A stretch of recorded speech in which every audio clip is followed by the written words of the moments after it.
Bonjour, j'espère que vous allez bien et aujourd'hui, je vais vous parler de coût. La notion de coût dans les entreprises. Aucune entreprise ne peut réussir sans qu'elle ne maîtrise son coût, c'est-à-dire les charges qu'elle supporte. Les charges sont périodiques et la maîtrise de ces charges devient un facteur clé de succès pour toute entreprise pour réussir dans son secteur. Et vous savez, même si vous entreprenez, vous allez forcément faire des achats que vous entreprenez dans le commerce ou dans l'industrie. Forcément, vous avez des coûts et vous allez faire des ventes. Alors, la maîtrise de ce coût est forcément nécessaire pour vous si vous voulez rester dans le marché, dans votre secteur. Il y a plus d'entreprises qui n'arrivent plus à résister dans le marché car ils n'arrivent plus à maîtriser leurs coûts, ils n'arrivent pas même à maîtriser leurs coûts ou elles confondent les coûts d'une période à l'autre. Donc aujourd'hui, c'est ce que moi je vais vous expliquer aujourd'hui. Vous apprendre à comprendre le coût d'un exercice et le coût qui ne concerne pas un exercice. Ça va vous aider à mieux comprendre le coût, les charges qui reflètent exactement à votre exercice comptable. Parce que vous savez que le principe de spécialisation des exercices, c'est ce qui permet à l'entreprise de détacher les coûts. Cela aussi évolue, c'est parce que on sait qu'il y a un problème si on ne fait pas ça, et il y aura un problème pour calculer le coût de l'entreprise ou voir le reflet de chaque coût de l'entreprise dans une structure de production ou de commercialisation. Alors, c'est pourquoi il faut détacher les exercices à l'autre. Et pourquoi pas vous aussi, vous devez détacher les exercices à l'autre pour voir le reflet que le coût que vous supportez pour la période. Et il faut comprendre que le coût, ça veut tout dire pour l'entreprise. Les charges, ça veut tout dire pour l'entreprise. Une entreprise qui n'arrive pas à maîtriser son coût n'arrivera jamais à proposer un bon prix sur le marché. N'arrivera jamais à proposer un bon prix sur le marché. Parce que n'oubliez pas que le prix est un déterminant. Le prix est déterminé par le coût, en fonction du coût. Parce qu'aucune entreprise ne veut vendre à perte. Et si vous ne voulez pas vendre à perte, vous voulez une marge, n'est-ce pas? Et pour faire une marge, il faut maîtriser le coût.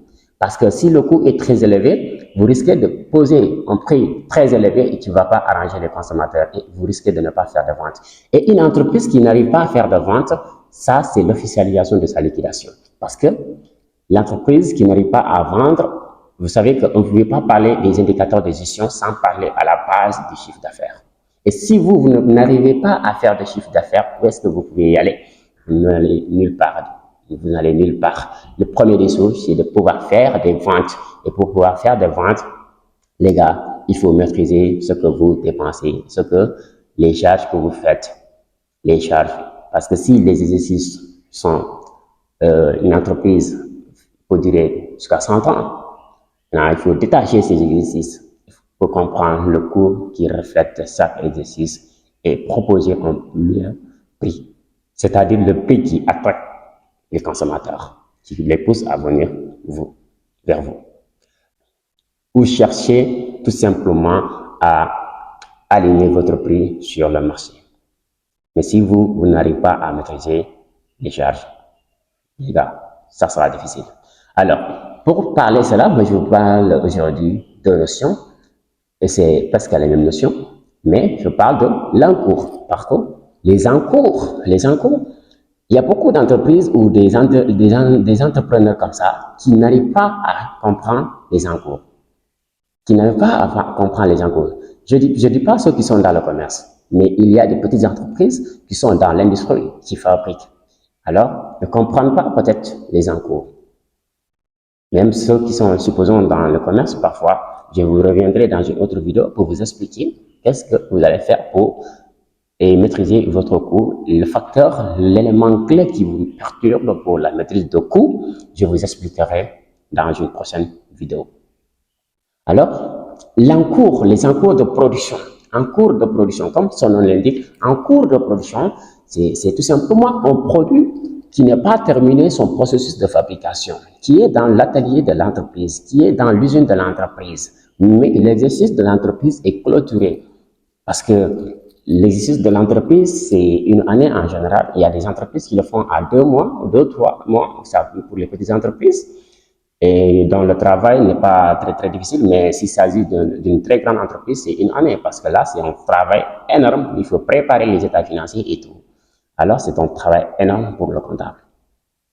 Maintenant, une fois que vous faites des exercices mensuels, ou bimestriels, ou trimestriels, ou semestriels, maintenant, c'est à vous de comprendre maintenant, parce que c'est en ce moment que vous allez comprendre, vous allez analyser votre résultat. C'est ça qui va vous permettre de fixer, de faire des réajustements pour l'exercice à venir, pour voir les erreurs financières ou les erreurs commerciales que vous avez pu mener, ne pas les faire encore plus.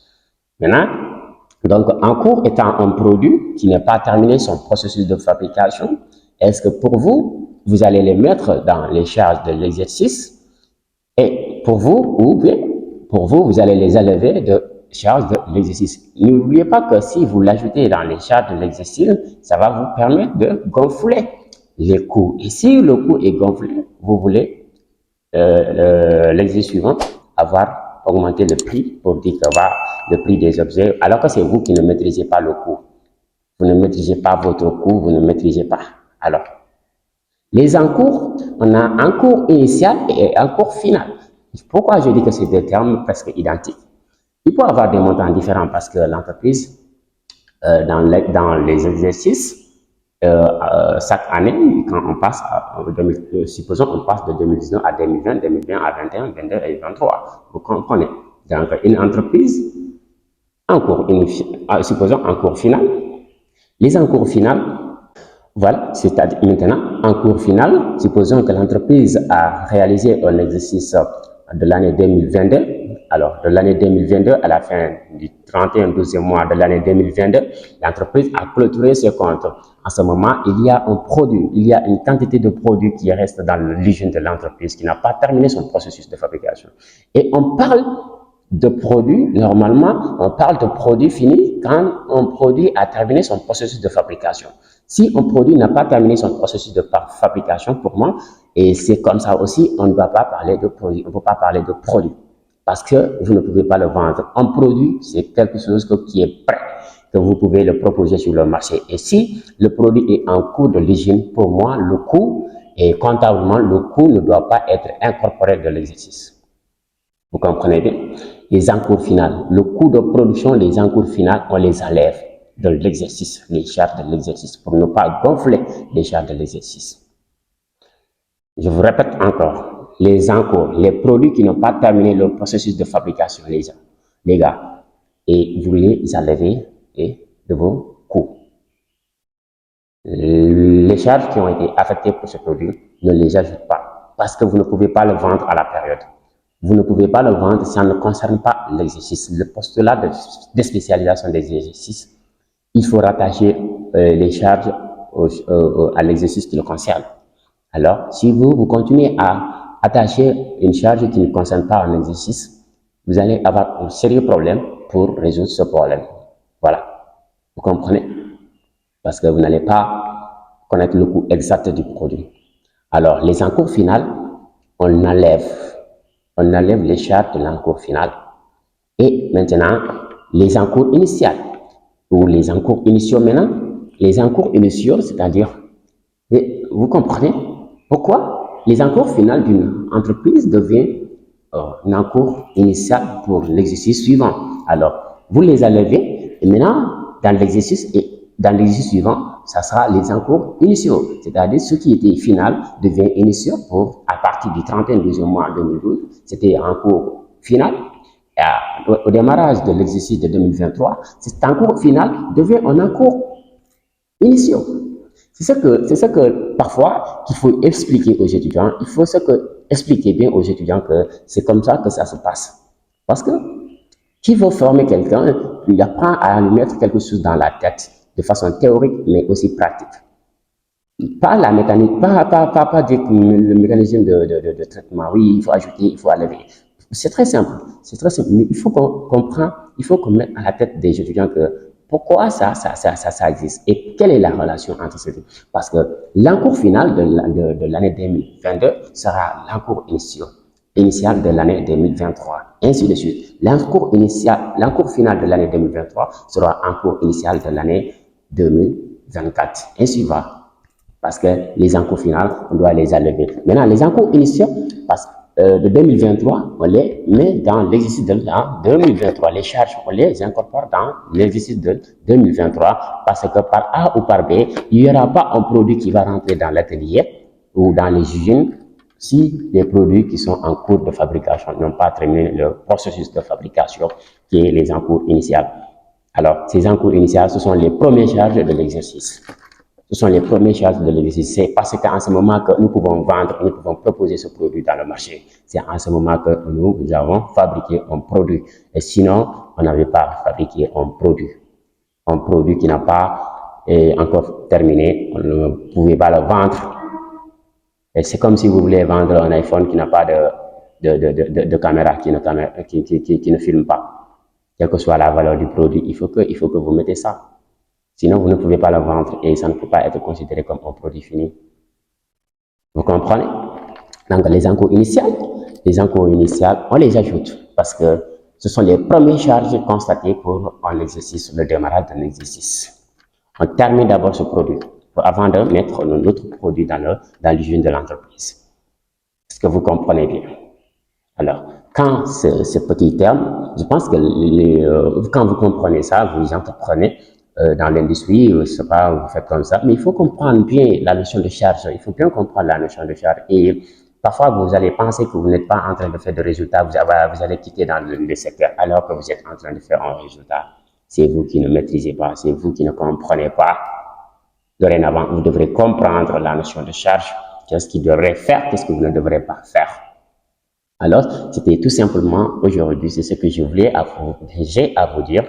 Bon, on va approfondir sur la notion de coût encore pour bien vous expliquer, pour mieux vous expliquer et en tout cas vous faire sortir le problème que vous avez aujourd'hui, trouver des solutions pour que tout le monde puisse entreprendre, pas tout le monde, mais le maximum puisse entreprendre. Vous comprenez que l'entrepreneuriat est le moteur de la croissance et si un pays veut parler aussi de croissance, il faut créer des entrepreneurs. Alors, c'est en ce moment que la création d'emplois sera en tout cas assez important et le taux de chômage va diminuer. Sinon, on va tous rester là à demander d'emploi. Il faut qu'il y ait des entrepreneurs quand même. Oui. Et j'encourage ça, c'est un métier noble et voilà, donc il faut quand même être courageux et être très fort mentalement et être quelqu'un qui prend des risques, un preneur de risques. Voilà. Donc, j'espère que la vidéo va vous plaire et on se dira à la prochaine vidéo. Merci beaucoup encore une fois.